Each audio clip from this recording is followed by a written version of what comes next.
En Inde, un pauvre brahmane ayant femme et enfants priait et faisait régulièrement des offrandes à la déesse Durga. Un jour qu'il était dans la forêt à se lamenter sur sa misère, la déesse vint à se promener dans la même forêt que lui. Elle lui fit un présent. C'était un objet tout simple, un pot en terre, mais il suffisait de le retourner pour voir instantanément une pluie de beignets doux et sucrés en tomber. Ces beignets étaient appelés dans la région des mutki. C'étaient les meilleurs et les plus beaux que le brahman eût jamais vus. Il s'empressa de remercier la déesse et de reprendre le chemin de sa maison.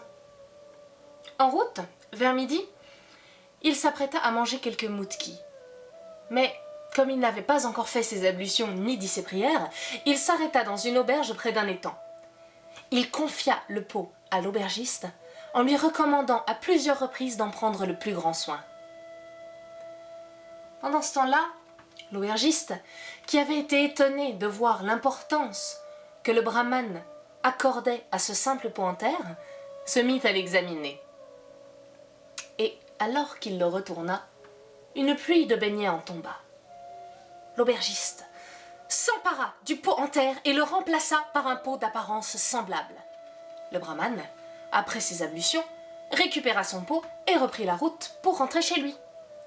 Arrivé à sa maison, il appela sa femme et ses enfants et leur promit l'apparition de merveilles.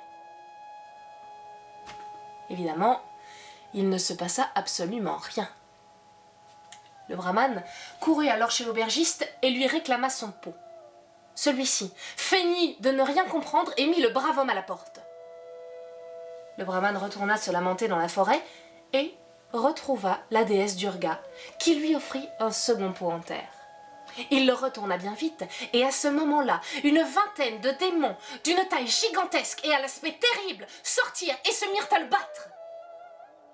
Le brahman, cependant, eut l'idée de retourner le pot et de le recouvrir, ce qui les fit disparaître immédiatement.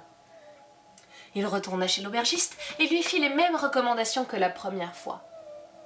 L'aubergiste retourna le pot et se fit rouer de coups, ainsi que toute sa famille. Il supplia le brahman de faire arrêter les démons. Celui-ci récupéra le premier pot en terre et fit disparaître les démons. Il put alors s'installer en tant que marchand de beignets et offrir à sa famille une vie douce, loin de la pauvreté et de la misère.